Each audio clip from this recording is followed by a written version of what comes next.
मैंने कभी सोचा नहीं था कि नोएडा पहुंचने के बाद मेरे साथ कुछ ऐसा हो जाएगा। राम राम दोस्तों, कैसे हैं आप लोग? कल बहुत कड़ी मेहनत करने के बाद मैं रात में 12 बजे नोएडा पहुंच गया था। ऐसे ही मैं सुबह उठता हूं, मैं देखता हूं कि मेरे आसपास कोई भी गाड़ी नहीं लगी हुई है। पूरी रात जंगल में मैं अकेले सोता रहा और बगल में कब्रिस्तान भी है।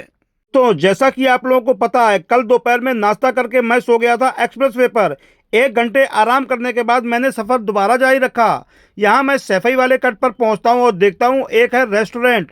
मेरे पेट में लग रही थी बहुत तेज आग, तो अपने पेट की आग को बुझाने के लिए मैं ऑर्डर कर देता हूँ एक समोसा चाट और एक चाय, जो कि खाने में बहुत ज़्यादा लाजवाब थी। ये समोसा चाट पड़ी हमको 80 रुपए की और चाय की कीमत थी 25 रुपए।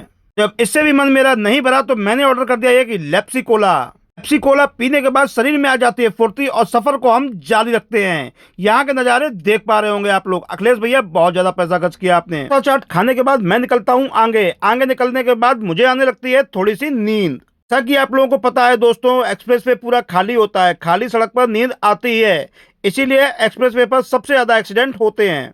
लखनऊ आगरा एक्सप्रेस वे लगभग खत्म ही होने वाला है। आप लोग देख पा रहे होंगे मैं राइट साइड ड्राइविंग कर रहा हूँ। यहाँ पर इसकी सीमा हो जाती है समाप्त। आपको कहीं भी नहीं मुड़ना है।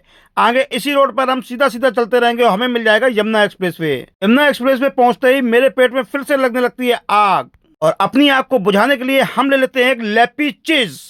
लेपी चीज हमको पड़ी है 60 रुपए की। जैसा कि दोस्तों आप लोगों को पता है, एक्सप्रेस वे पर सारी चीजें बहुत ज्यादा महंगी मिलती हैं।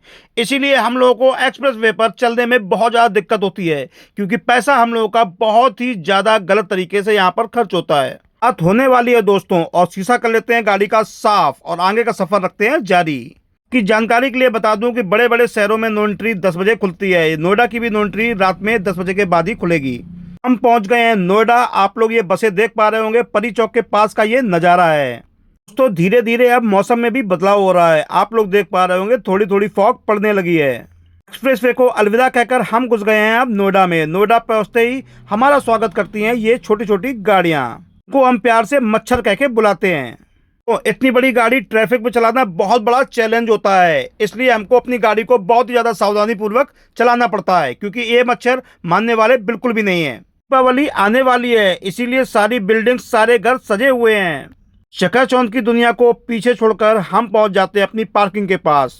तो हॉलैंड गोल चक्कर से राइट मारने के बाद तुरंत इस गाड़ी को सर्विस लेन में उतार देते हैं। सर्विस लेन की हालत आप लोग देख पा रहे होंगे।